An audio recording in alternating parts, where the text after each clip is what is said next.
Assalamualaikum warahmatullahi wabarakatuh.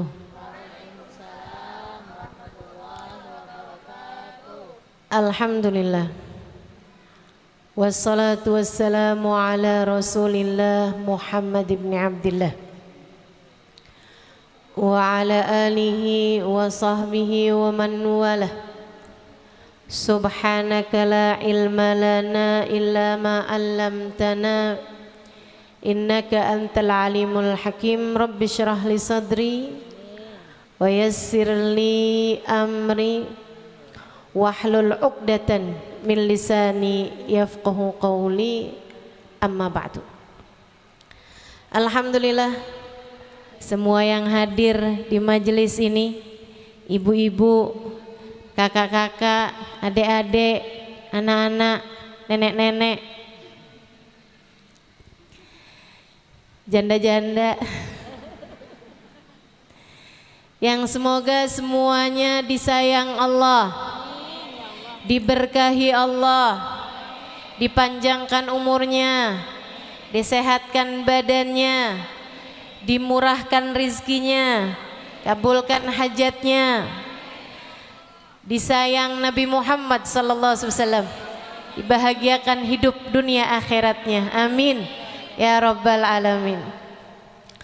Teman-teman saudaraku sekalian yang saya muliakan, perayaan Isra dan Mi'raj mengingatkan kita kepada kejadian lebih dari 1400 tahun silam ketika Nabi Muhammad diberangkatkan minal Masjidil Haram ilal Masjidil Aqsa, dari Masjidil Haram ke Masjidil Aqsa, kemudian dari Masjidil Aqsa dibawa naik menembus langit demi langit, melewati alam demi alam, melewati planet demi planet, hingga sampai di Sidratul Muntaha wa kana qaba qausaini au adna. Sebuah peristiwa agung, sebuah mukjizat besar, sebuah karunia terindah yang diberikan Allah kepada hambanya.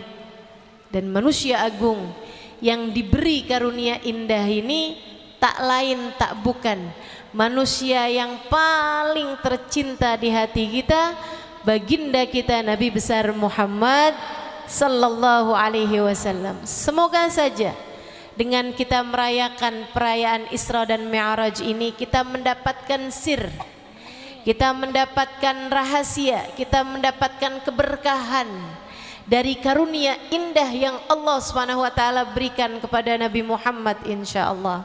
Amin ya rabbal alamin. Teman-teman saudaraku sekalian yang saya muliakan, di waktu Nabi Muhammad Mi'raj, naik ke atas langit, salah satu pemandangan yang dilihat Nabi Muhammad, Nabi diajak jalan-jalan keliling surga, Nabi diajak jalan-jalan keliling neraka. Karenanya ada banyak hadis ketika Nabi Muhammad bercerita tentang penduduk surga ataupun penduduk neraka, Nabi mengawalinya dengan berkata, ra'aitu lailata an usriyabi, aku lihat ketika malam di Isra Mi'rajkan. Nah, itu selalu Nabi Muhammad awali dengan bahasa seperti itu, karena memang banyak sekali yang dilihat oleh Nabi Muhammad di malam Isra dan Mi'raj, terutama dari penghuni surga maupun penghuni neraka. Salah satunya, ra'aitu lailata an usriya bi anna aktsar ahlin nar minal fuqara.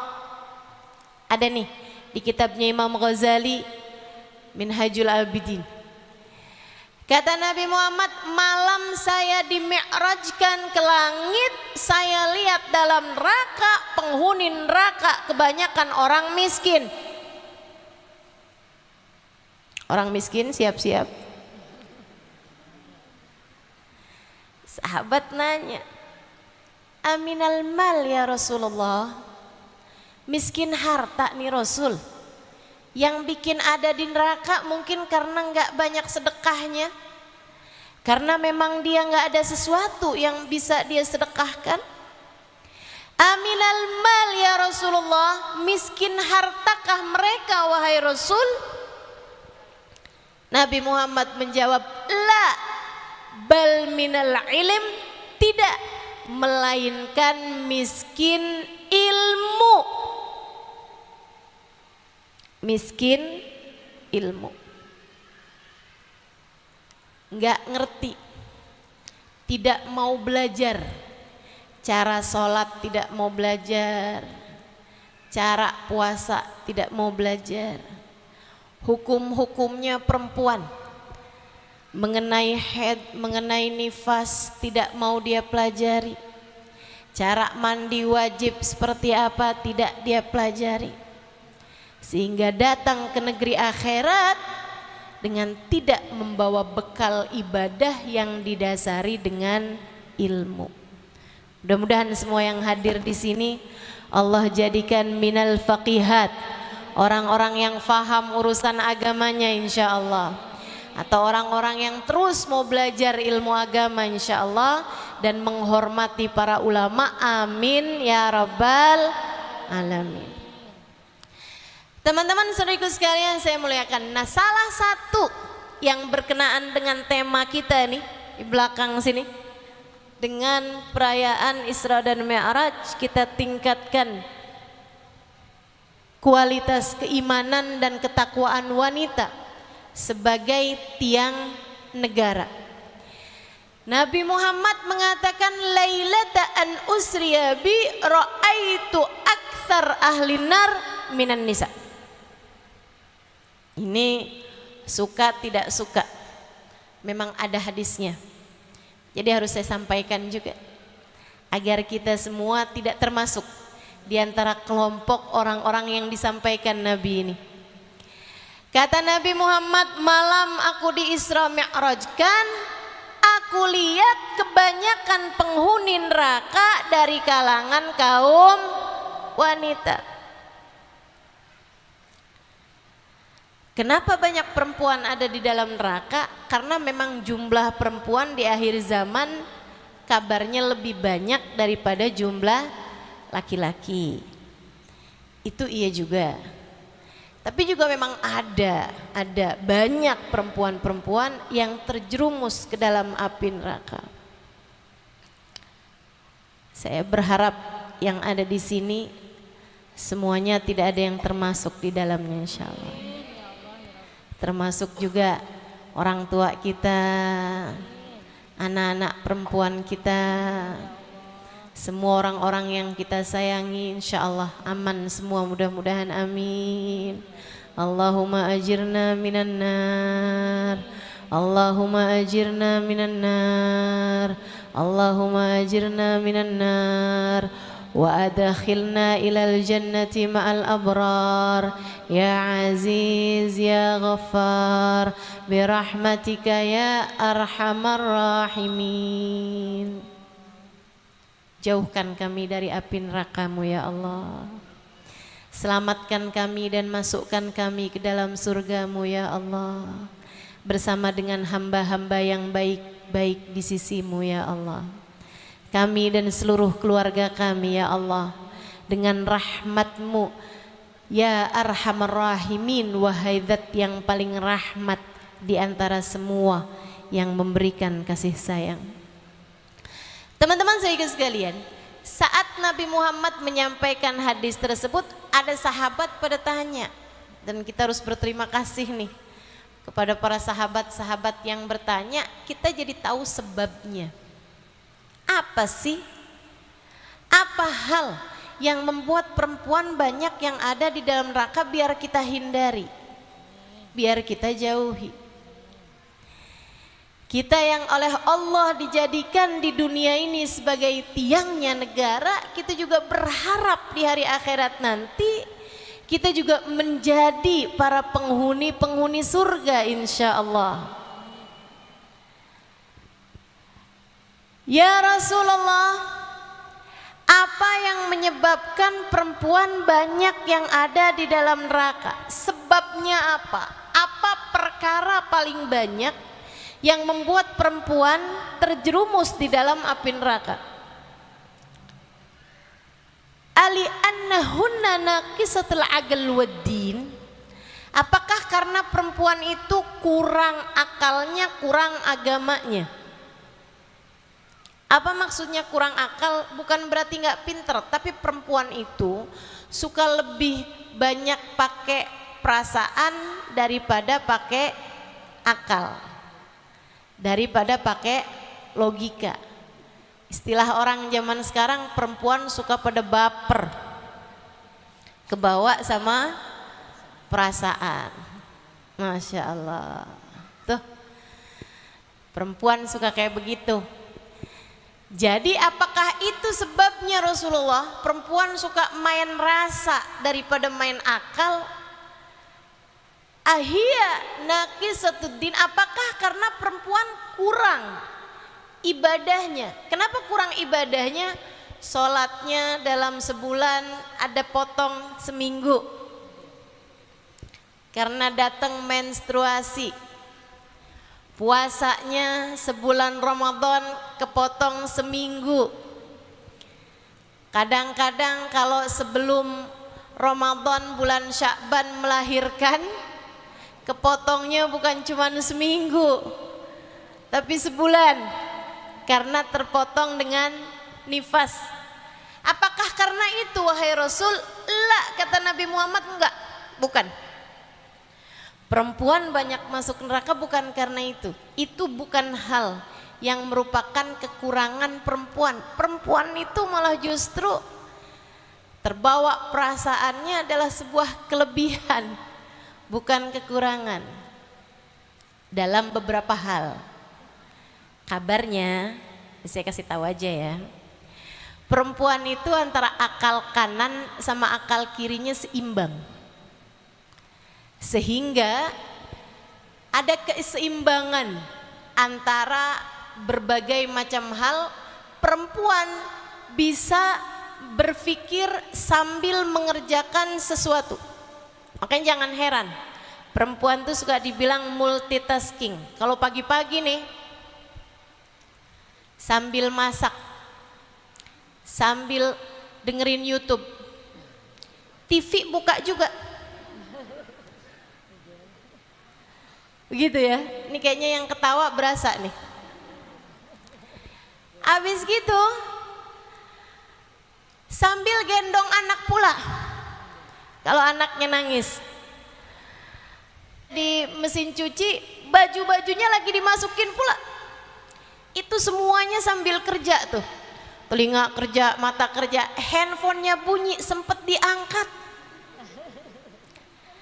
Diajakin ghibah, diajak gosip sama temennya, bisa nyambung. Masya Allah.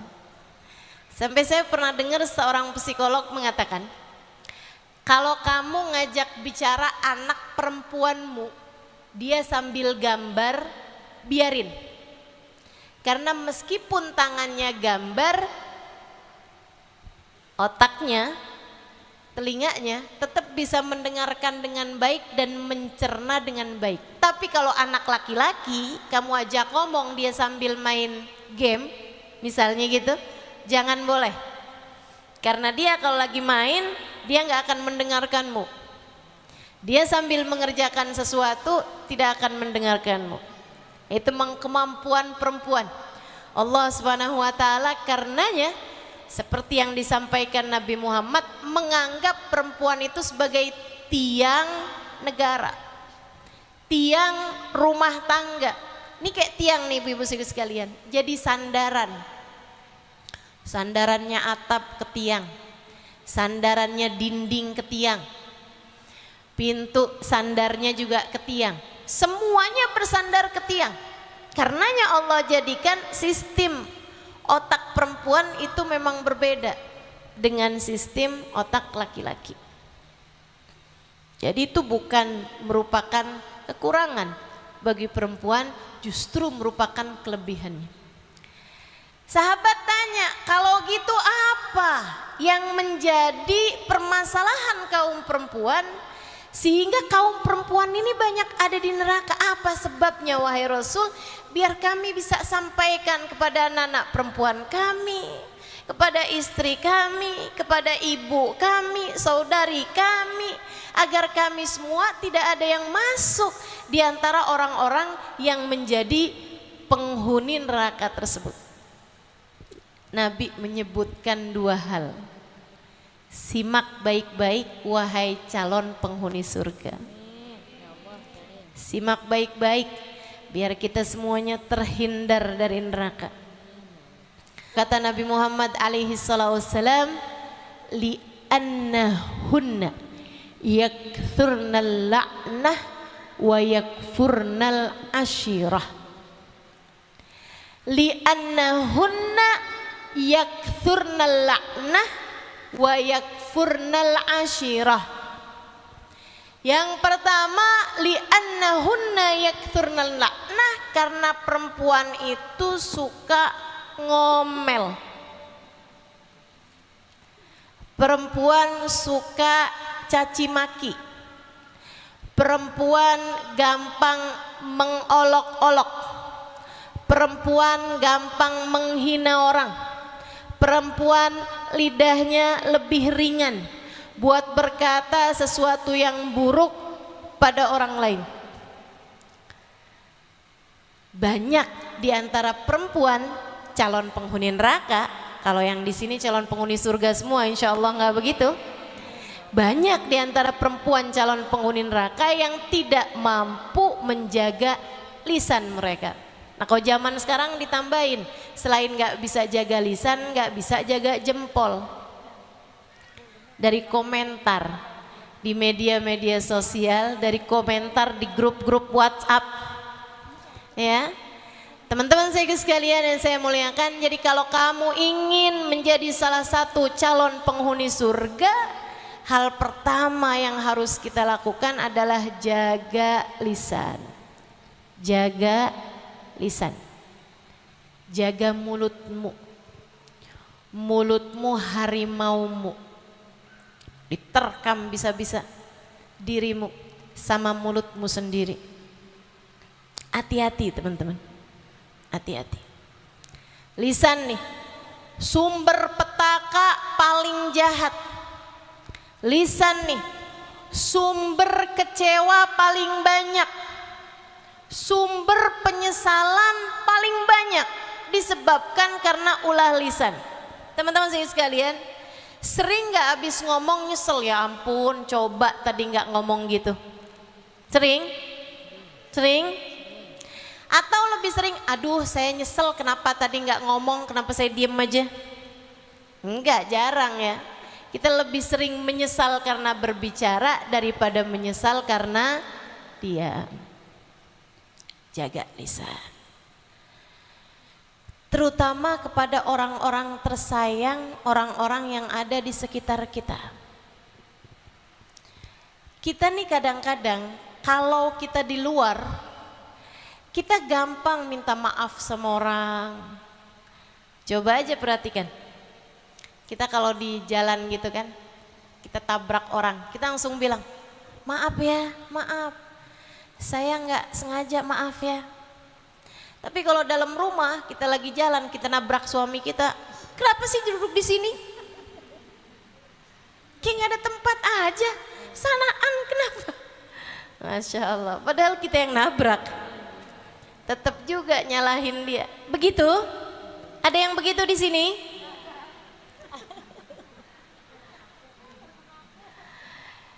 Jaga lisan teman-teman saudaraku sekalian.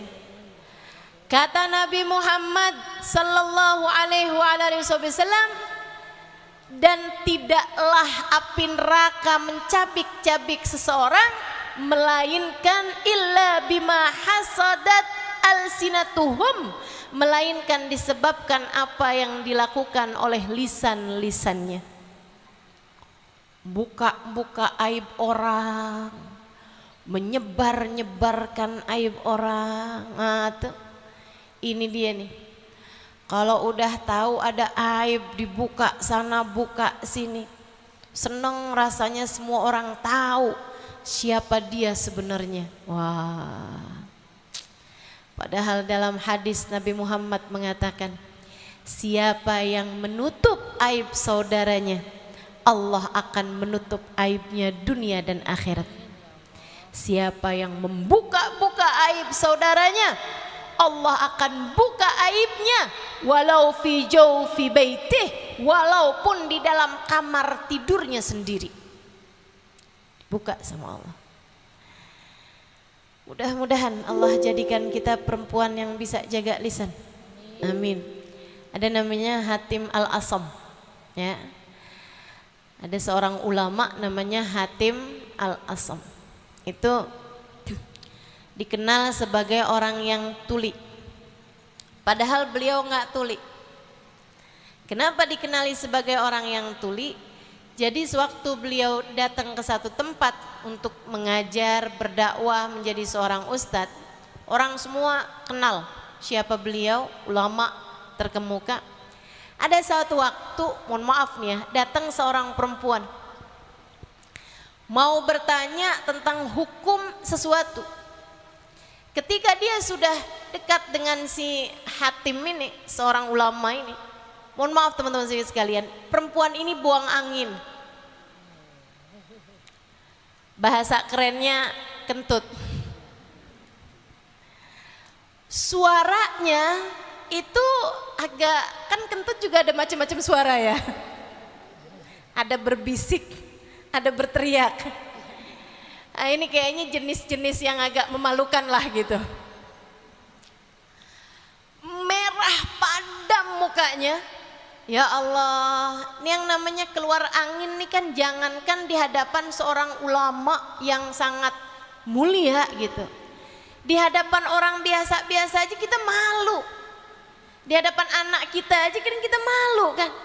Ini di depan ulama yang memang sangat terhormat gitu. Merah padam mukanya.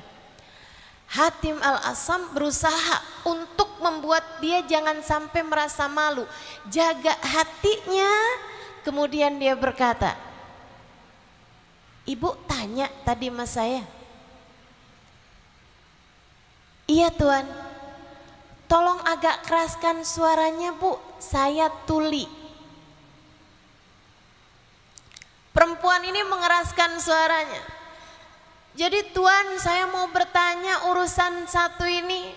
Suami saya kemarin bilang, dia agak kerasin suaranya, jatuh talak atau tidak itu tuan? Katanya Hatim, ibu boleh lebih keraskan lagi suaranya. Fi uduni somam, telinga saya tuli bu. Perempuan ini ketika Hatim minta dikeraskan lagi suaranya, taulah dia, oh alhamdulillah waktu saya kentut tadi dia nggak kedengeran.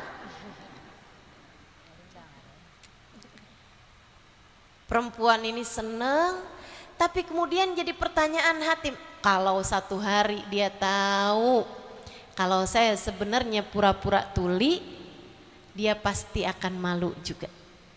Hatim memutuskan sepanjang hidupnya perempuan tersebut, beliau berpura-pura tidak mampu mendengar dengan baik. Buat nutupin aib perempuan tersebut, Hatim sampai dapat julukan Hatim Al-Asam, Hatim yang tuli. Itu nutupin aib perempuan satu aja, beliau sampai akhlaknya seperti itu teman-teman. Mudah-mudahan Allah karuniakan kepada kita kebaikan hati yang membuat kita juga jadi memiliki kebaikan lisan insya Allah. Ada kisah dari seorang habaib namanya Habib Abdullah bin Yahya, salah satu salah satu pemuka-pemuka dalam thariqah Al-Ba'alawi ya. Para habaib-habaib itu banyak thariqahnya, mereka thariqah Ba'alawi. Kayak baca Ratib Haddad, baca Wirdul Latif kalau pagi hari, baca kayak teman-teman baca ini kan, Maulid Habsyi, baca Maulid Dibai. Nah, itu salah satu dari jalannya thariqah Al-Ba'alawi, jalannya para habaib gitu, zikir-zikirnya para habaib. Ada salah satu dari habaib kita namanya Habib Abdullah bin Yahya alaihi ridwanallah. Satu waktu didatengin seorang perempuan ibu-ibu nangis-nangis kepada Habib Abdullah bin Yahya. Bilang, Habib tolong saya, Habib tolong saya. Kata Habib, gimana tuh, kenapa? Dia bilang, Bib, habis toleh kanan kiri nggak ada orang, boleh saya ngomong sesuatu nih, aib sekali Bib buat diri saya. Oh yes, ya udah, jauh semua yang lain-lain, tapi yang nggak sampai deket sekali ya. Kenapa, kata Habib? Dia bilang, anak saya Bib, perempuan, belakangan ini kok suka pusing-pusing kalau pagi, mual-mual kalau pagi, suka betahak kalau pagi. Bukan karena kena COVID ini ya. Saya curiga aja Bib, kemarinan saya tanya, ternyata dia ngaku lagi hamil Bib, padahal belum punya suami. Hamil di luar nikah.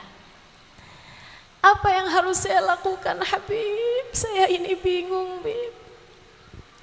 Berapa umur anakmu? 19 tahun, Bib. Oh baik. Ibu ada cerita ini kepada yang lain? Belum ada, Bib. Saya galau, Bib. Saya susah.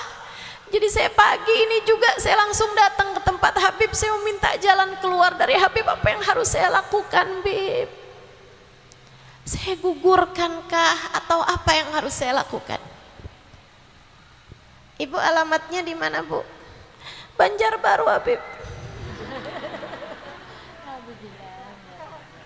Enggak ya, enggak ya.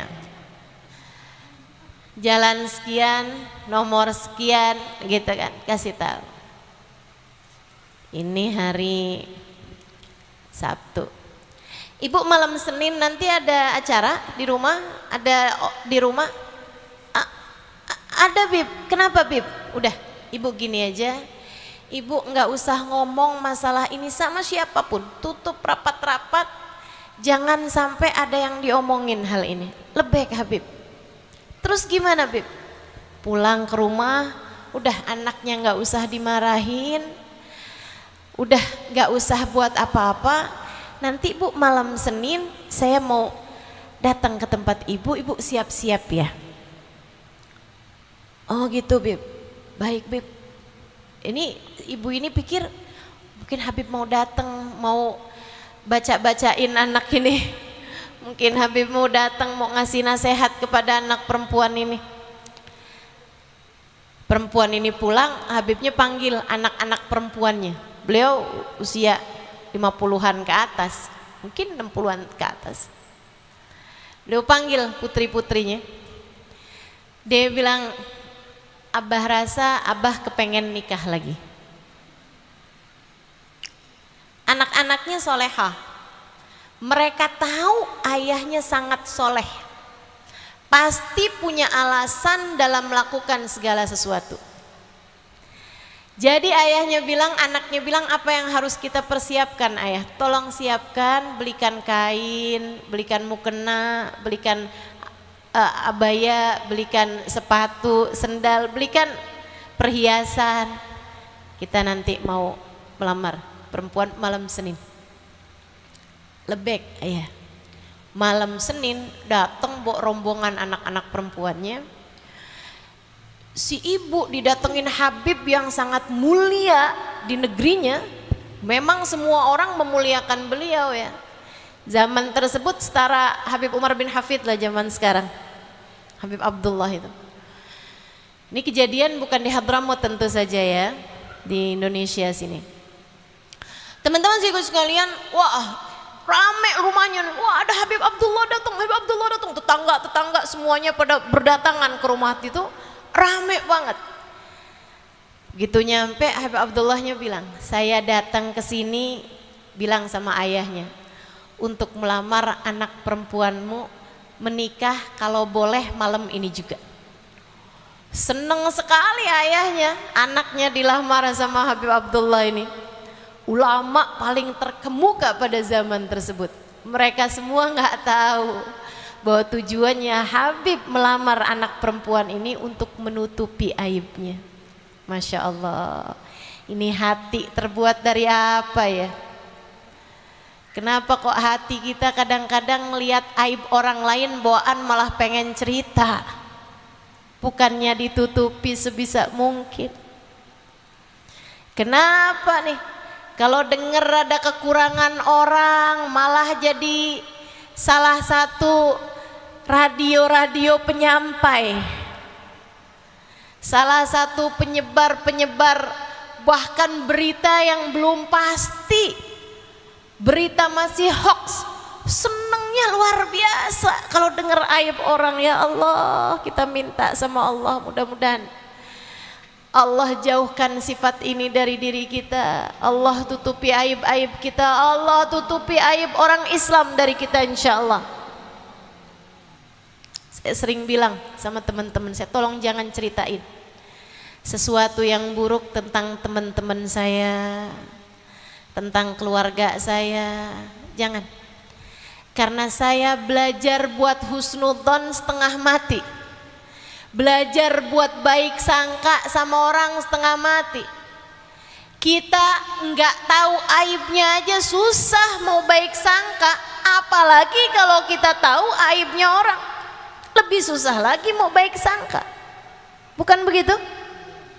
Padahal inna ba'dadh-dhanni itsmun, berburuk sangka itu adalah bagian dari dosa. Kata Allah dalam Al-Qur'an, sumber dosa. Khaslatan laisa fawqahuma syai'un minasyarr, su'udzan billah wa su'udzan bi ibadillah. Nabi Muhammad mengatakan sifat su'udzan, buruk sangka, itu adalah sifat paling buruk dari semua sifat yang ada. Su'udzon kepada Allah, su'udzon buruk sangka kepada hambanya Allah. Teman-teman saudaraku sekalian, diterima enggak lamarannya? Kata Habib. Ayahnya bilang, ya Allah Bib, alhamdulillah Bib, seneng Bib, saya terima lamarannya Bib. Kalau lamarannya diterima, boleh enggak sekalian aja, saya udah bawa nih buat maharnya, saya udah bawa buat seserahannya, boleh enggak kalau malam ini langsung diadakan akad nikah? Alhamdulillah, tapi kita nggak punya persiapan apa-apa Bib, ya udah deh kita borong soto Banjar di sebelah sana. Malam itu juga langsung diadakan acara baca maulid singkat, kemudian akad nikah. Habis selesai itu si ibu nih tinggal nangis saja di dalam rumahnya, penuh syukur. Ya Allah, Masya Allah, Habib ini nutupi aib anak perempuan saya, sampai mau-maunya menikahi anak perempuan saya, pezina, seorang pezina, perempuan yang hamil di luar nikah. Teman-teman saudaraku sekalian, Habib ini nikahin beberapa malam bersama dengan perempuan tersebut itu tanpa berhubungan intim, salaman aja. Habis itu dinasehatin sama Habib, setiap malam dikasih tahu, diajak sholat berjamaah, diajak zikir bersama, diajak sholawatan bersama, tanpa pernah berhubungan intim sama beliau. Sampai perempuan ini benar-benar taubat, malu sama Allah Subhanahu wa Ta'ala. Dia nangis-nangis depan Habibnya, saya taubat Bib, saya malu sama Allah Bib.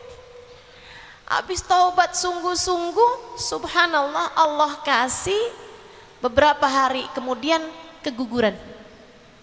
Biasanya tandanya seorang pezina yang hamil di luar nikah, jika dia bertaubat kepada Allah, Allah akan gugurkan kehamilannya. Kata guru saya yang bercerita ini, yaitu Al-Habib Umar bin Hafid. Jadi cerita ini saya dengar dari Al-Habib Umar bin Hafid. Cirinya seorang pezina yang bertaubat kepada Allah dan dia hamil, jika dia hamil di luar nikah, cirinya adalah digugurkan oleh Allah Subhanahu wa Ta'ala kandungannya.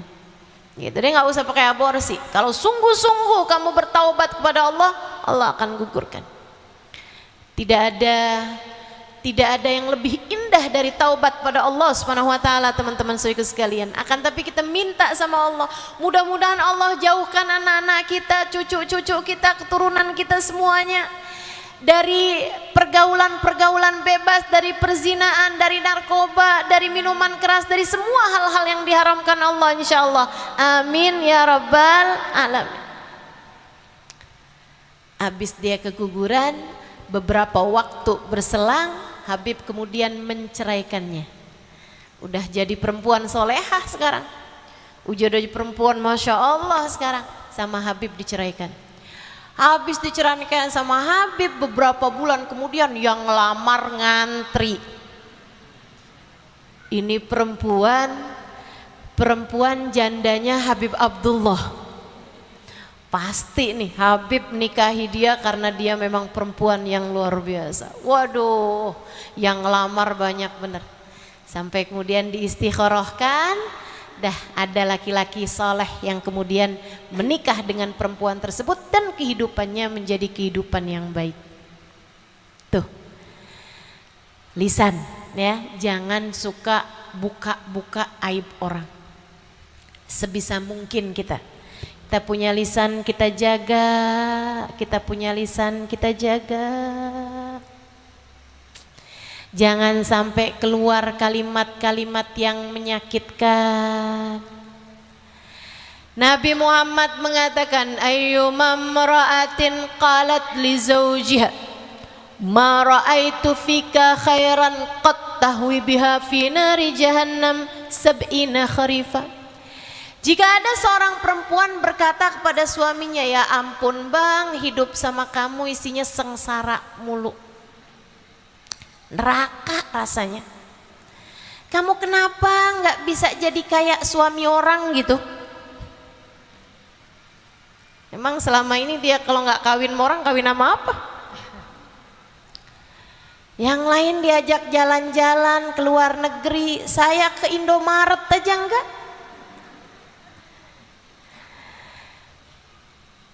Saya sepanjang hidup sama kamu, saya selalu susah. Saya nggak pernah kamu senangkan, kamu nggak pernah membahagiakan saya. Sejak nikah sama kamu, hilang senyum saya, hilang bahagia saya. Kalau ada seorang istri berkata seperti itu, aku tidak pernah melihatmu berbuat baik padaku sama sekali, kepada suaminya, Nabi Muhammad berkata menyebabkan perempuan tersebut terjerumus neraka jahanam 70 tahun lamanya. Oh, serem sekali ya. Yuk, terhadap orang-orang yang ada di sekeliling kita, suami kita, biarkan ia mendengar darimu kalimat-kalimat yang manis. Katakan padanya, andai waktu bisa kuulang, tak akan kupilih pasangan yang lain selain dirimu. Kata suaminya, memang gak ada yang lamar kamu selain saya.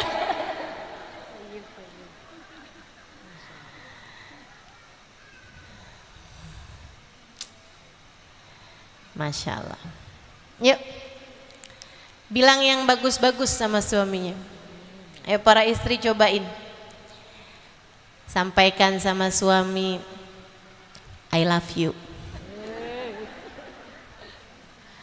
Coba dengerin jawabannya. Kamu salah minum obat apa gimana nih? Masya Allah. Kalau kepada yang jauh kamu bisa berbicara yang manis, tidakkah kepada suamimu seharusnya juga kamu begitu? Kalau kepada yang jauh-jauh yang tidak mengenalmu, kamu bisa jaga kalimat-kalimat yang keluar dari lisan kamu, tidakkah kepada orang-orang di sekelilingmu seharusnya kamu begitu? Anak-anakmu, teman-teman, anak-anakmu, daripada kamu omelin dia, dasar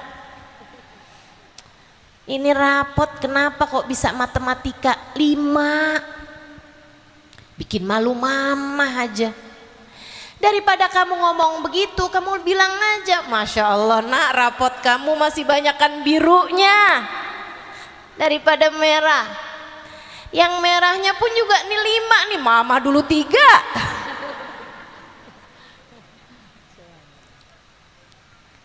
Udahlah. Yang enak-enak aja Bu, sama anak-anak kamu. Tidakkah kamu menyayanginya sepenuh hatimu? Tidakkah kamu menyayanginya sepenuh jiwamu? Tidakkah ia adalah hal terindah yang Allah berikan dalam hidupmu? Akan tetapi pernahkah kamu sampaikan itu kepada anak-anakmu? Pernahkah kamu dekap anakmu kemudian kamu berkata, nak, kamu adalah hadiah terindah yang Allah berikan dalam kehidupan mama. Terima kasih anakku sayang. Pernahkah kamu berkata kepada anakmu, nak, mama sangat mencintaimu dan mama ingin selalu bersama denganmu dunia hingga akhirat. Maka nak, mari kita berbuat kebaikan agar tidak hanya di dunia kita bersama, tapi kelak di hari akhirat pun juga kita dapat berkumpul bersama. Ibu-ibu, sampaikan kepada anakmu kalimat-kalimat yang indah. Ia akan menjadi penghibur hatinya di saat hatinya galau. Ia akan menjadi penenang hati mereka di saat mereka menghadapi keadaan yang kering, keadaan yang gelap di luaran sana. Anak itu biarkan merasa dicintai oleh orang tuanya.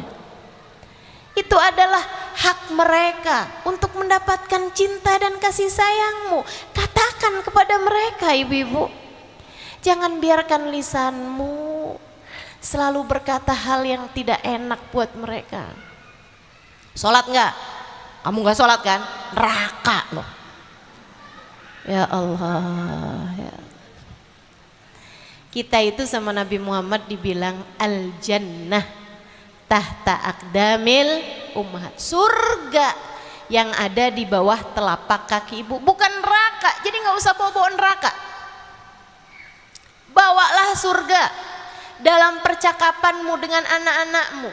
Bawalah hal-hal yang menyenangkan, bawalah salam, bawalah kedamaian dalam hati anak-anak kita, karena demikian yang Allah SWT sampaikan terhadap dirimu, ada surga di bawah telapak kakimu.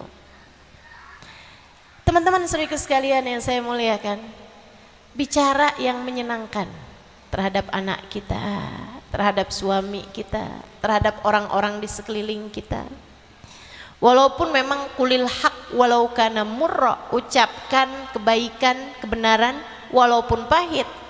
Nah, tapi kalau masih bisa dengan bahasa yang manis, kenapa pilih yang pahit? Berbicaralah yang manis. Saya punya cerita indah dari Abdullah ibn Mubarak. Ini kelas atas sih ini. Abdullah bin Mubarak lagi pergi haji. Ulama terkemuka pada masa tersebut ya. Tapi beliau sederhana sekali.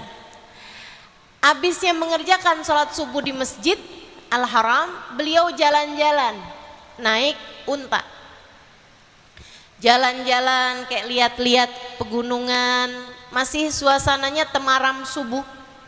Terus dia jalan-jalan, kelihatan ada sekelebat bayangan, kok kayak orang apa jin apa nih, makhluk halus atau makhluk manusia nih. Ternyata begitu dia samperin, seperti perempuan. Jadi dia ucap salam, Assalamualaikum warahmatullahi wabarakatuh. Perempuan sendirian. Perempuan tersebut menjawab, Salamun qawlam rabbir rahim. Ayat Al-Quran adanya di surat Yasin. Bu, lagi ngapain? Kata Abdullah bin Mubarak, sendirian di tengah lembah, gak ada sapa-sapa di waktu jam seperti itu. Perempuan tersebut menjawab, wa man yudlilillah fala hadiyalah. Siapa yang disesatkan oleh Allah, dia tidak ada petunjuk baginya. Oh, ibu nyasar, ibu sesat, ibu mau saya antarkan balik lagi. Wa may ya'mal mithqala dzarratin khairan yarah. Siapa yang berbuat kebaikan sebiji dzarrah pun dia akan mendapatkan balasannya. Oh baik bu, kalau gitu saya antarkan ibu. Ibu mau ke arah mana bu? Subhanalladzi asra bi 'abdihi lailan minal masjidil haram. Oh ibu mau ke arah Masjidil Haram. Ya udah bu, ayo bu. Silahkan ibu naik untanya. Begitu naik untanya ternyata lebih tinggi, sehingga perempuan tersebut terjatuh. Abdullah bin Mubarak liatin perempuan itu berkata, kullil mu'minin yaghuddu min absarihim. Sampaikan kepada orang-orang yang beriman, hendaklah mereka menundukkan pandangan mata mereka. Ayat Al-Quran. Abdullah bin Mubarak menundukkan kepalanya, kemudian menundukkan juga untanya biar gampang ibu ini naikin. Ibu ini naik, kemudian baca Subhanalladzi sakhkhara lana hadza wa ma kunna lahu muqrinin wa inna ila rabbina lamunqalibun. Jalan nih, kemudian naik untanya. Abdullah bin Mubarak lihatin nih ibu-ibu ini kayaknya dari tadi ngomongnya ayat aja gitu. Saya mau tanya pertanyaan yang kira-kira nggak ada di ayat. Jawabannya, bu ibu udah nikah? La tas'alu an asya'in tubdalakum tasukum. Kata perempuan ini, janganlah suka bertanya sesuatu yang kalau kamu tahu jawabannya kamu akan kecewa.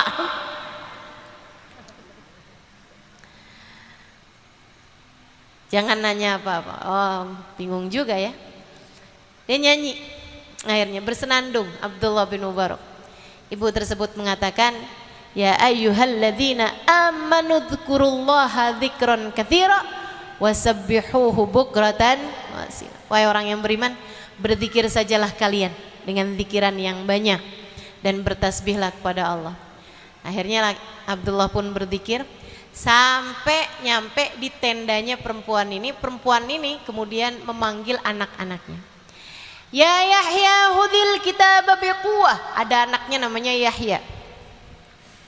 Ya Ibrahim qad saddaqta ru'ya. Ada anaknya namanya Ibrahim. Ya Isa ibn Maryam a anta qulta lin-nasi ittakhiduni wa ummi ilahaini min dunillah. Ada anaknya namanya Isa. Katanya Abdullah, faidan bih ke akmar. Anaknya kemudian datang, wajahnya kayak bulan semuanya. Kan perempuannya tadi tutup muka ya, jadi nggak ketahuan mukanya kayak gimana. Dia bilang anaknya cakep-cakep bener, masya Allah, masya Allah. Perempuan tersebut kemudian menyuguhkan makanan-makanan yang mereka punya, seraya mengatakan kulu washrabu hani'an bima aslaftum fil ayyamil khaliyah. Silakan makan minumlah kalian atas perbuatan yang telah kalian lakukan di waktu sebelumnya. Ayat Al-Quran juga itu. Abdullah sambil makan, sambil minum, Abdullah nanya, itu ibu kalian? Iya betul pak, makasih ya pak, sudah kembalikan, kami udah galau dari tadi nih, kami udah susah, ibu kami ini di mana? Rupanya tersesat jalan ibu kami, makasih pak, ketemu sama bapak. Kami senang sekali bu, kami ketemu sama orang baik seperti bapak. Kata Abdullah bin Mubarak, saya lebih senang lagi ketemu sama beliau. Saya nggak pernah ketemu perempuan kayak begitu, lagi nyasar aja, tidak berbicara kecuali dengan ayat Al-Quran. Padahal ya bu, orang tuh kalau nyasar segala bahasa dia bisa loh.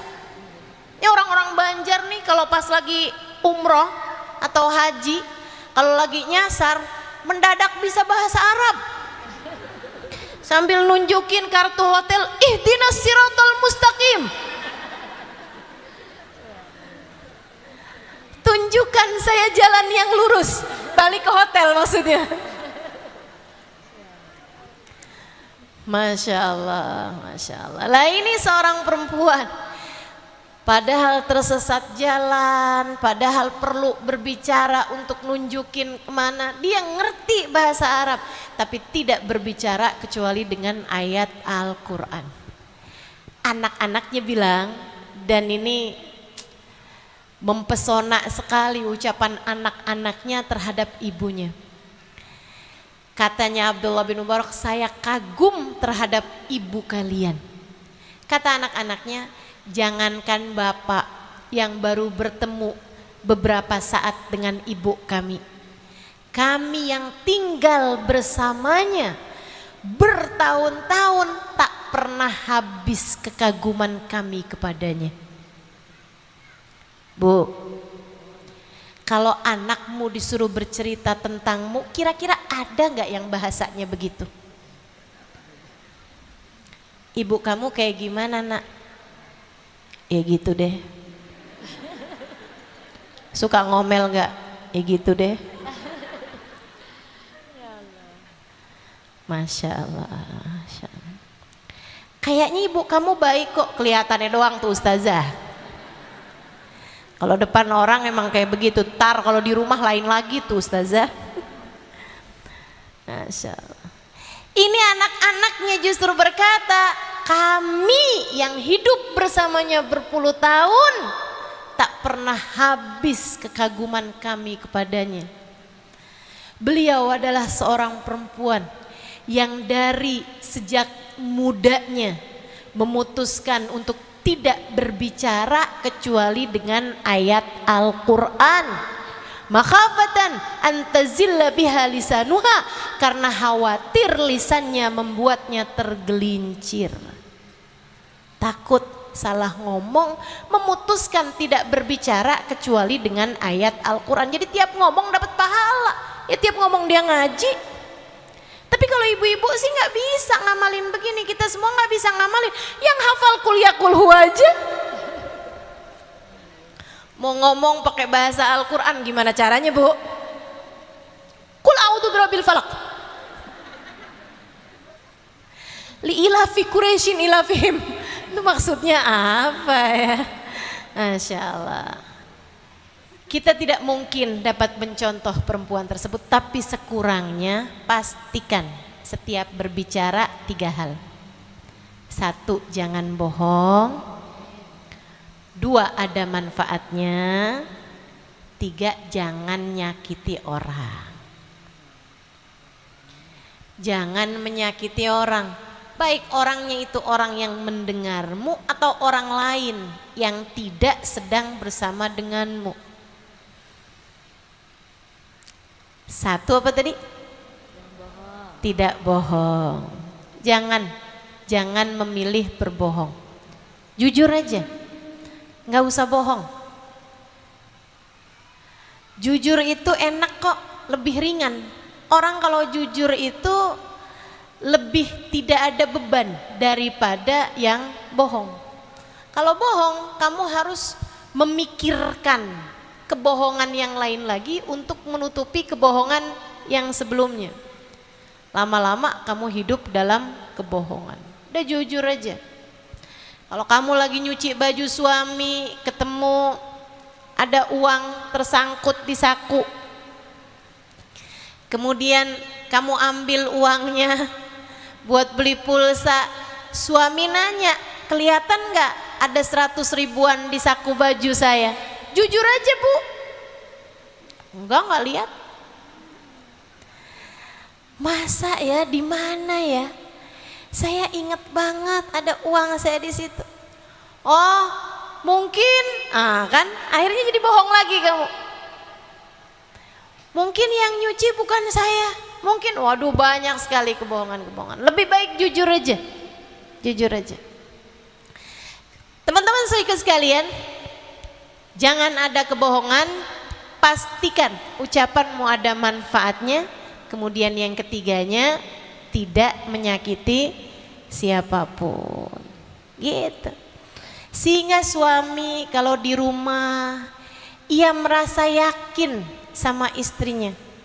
Saya nggak akan dibohongin istri saya nggak akan disakitin istri saya bicaranya bagus, istri saya selalu kata-katanya indah. Suami setiap kali susah di luar sana dalam pekerjaannya, yang terbayang istrinya dan dia merasakan kedamaian, pengen cepet-cepet pulang. Kan enak begitu. Jangan sampai Di saat suami lagi galau di luar rumah, bingung mau ke rumah juga tambah lebih panas lagi saya. Istri saya lihat saya udah kayak di adegan film horor. Masya Allah, Masya Allah. Jangan begitu ya. Ada satu teman saya, dia penasaran gitu, namanya di HP suaminya tuh ditulis apa. Jadi dia telepon ke HP suaminya, di deket HP suaminya. Kan nyala tuh, ada namanya di situ. Ketulis Israel.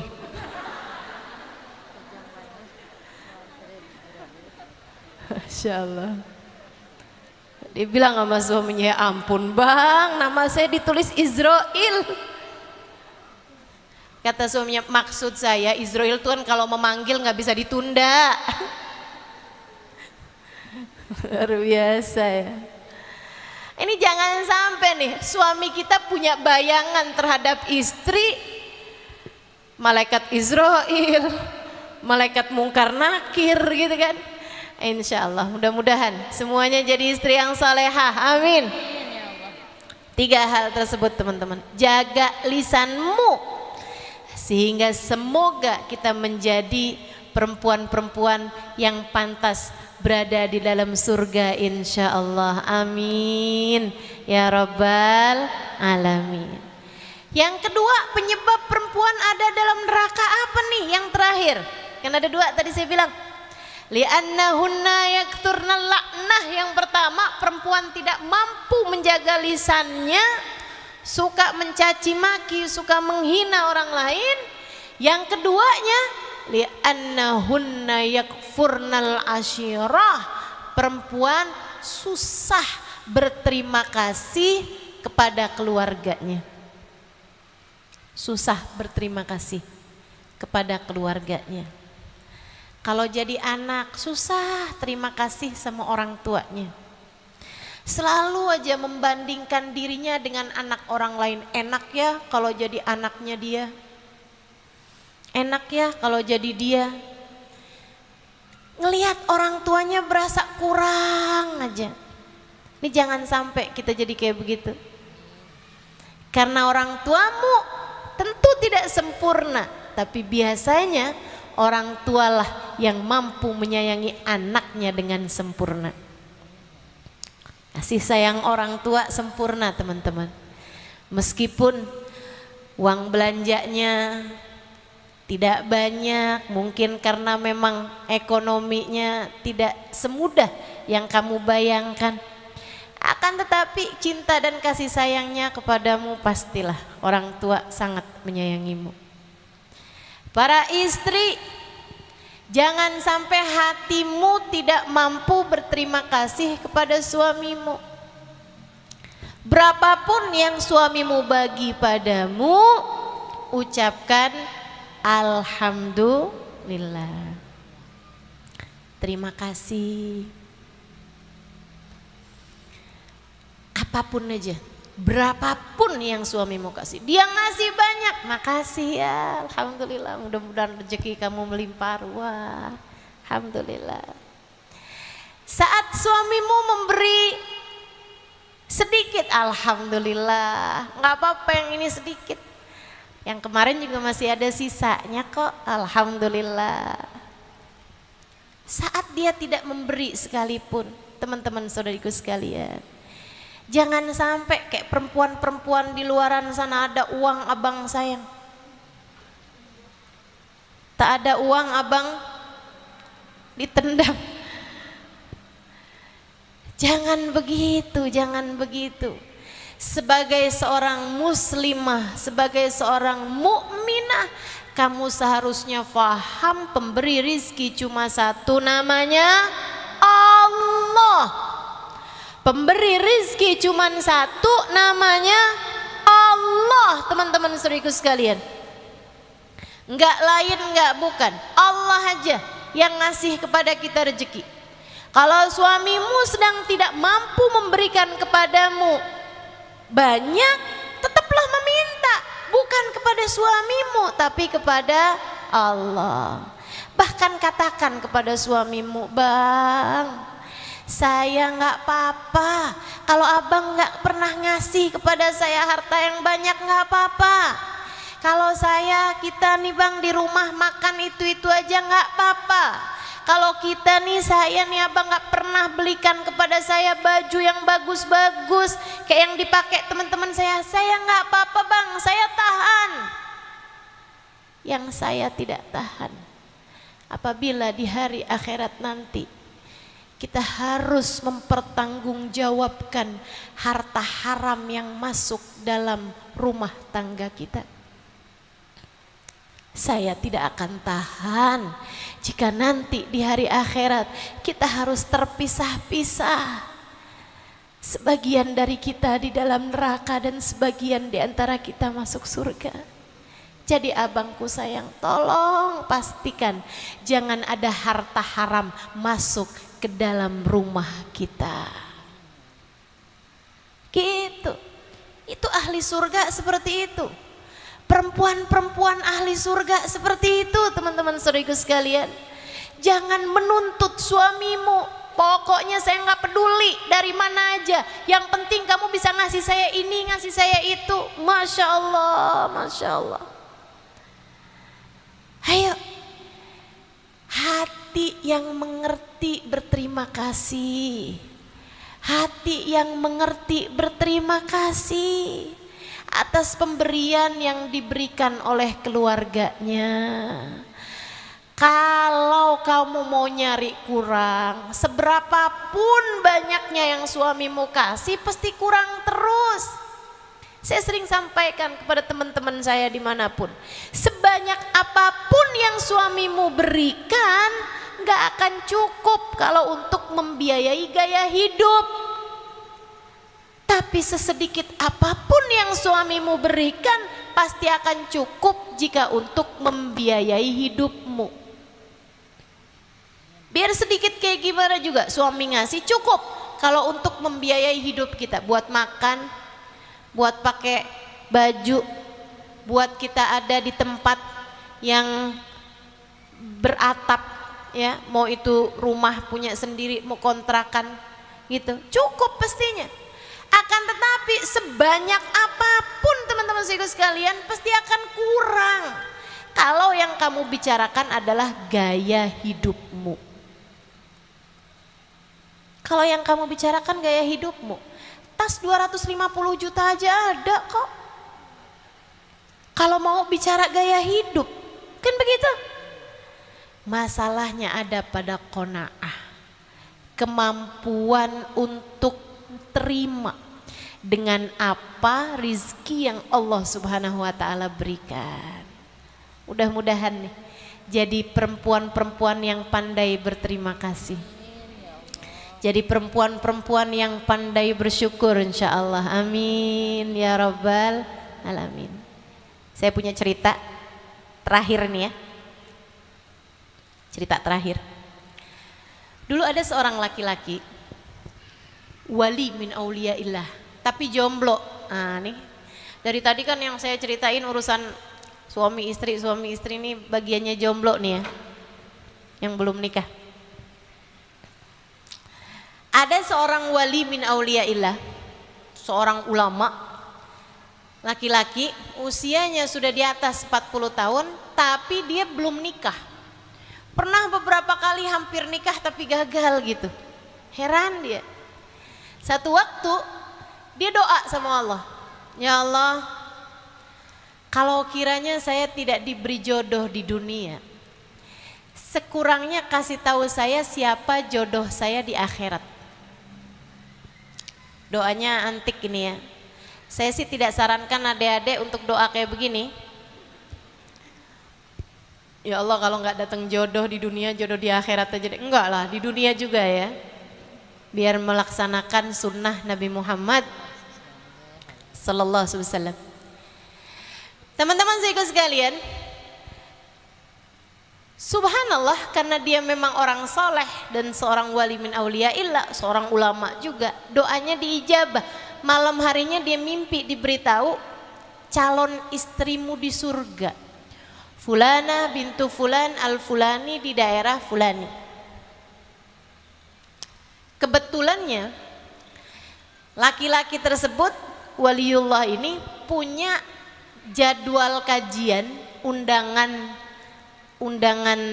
menyampaikan tausiah di daerah tersebut. Biasa kan pengajian laki-laki kan malam hari.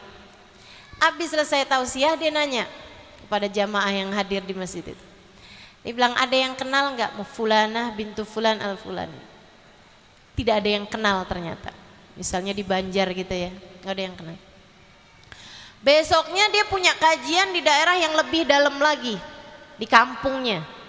Saya nggak tahu kampungnya Banjar, misalnya Palam ya. Teman-teman sekalian, jadi dia dakwah ke dalamnya kampung itu.